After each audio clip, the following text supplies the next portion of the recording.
আরে কি করলো রিলায়েন্স আম্বানি জিও, কাস্টমারের মাথায় বাড়ি দিয়া সারা দুনিয়ারে দেখায়া কোটি কোটি টাকা খরচা কইরা বেটার বিয়া দিল।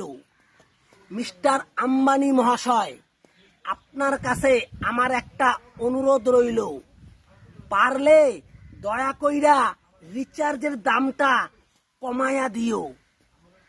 না কমাইলে কাস্টমার কিন্তু অন্য কোম্পানিতে যুক্ত হইব, তখন আপনার বাহাদুরি পগার পার হইব। তাই তো বলি, অসহায় কাস্টমারের কথা ভাইবা রিচার্জের দামটা কম নিও, নিলেই তো হইবেন সবার প্রিয়। বন্ধুরা, আমার কথাগুলা যদি আপনাকে ভালো লাগা থাকে, যত তাড়াতাড়ি পারেন লাইক শেয়ার কমেন্ট কইরা দিও। ভালো থাইকো।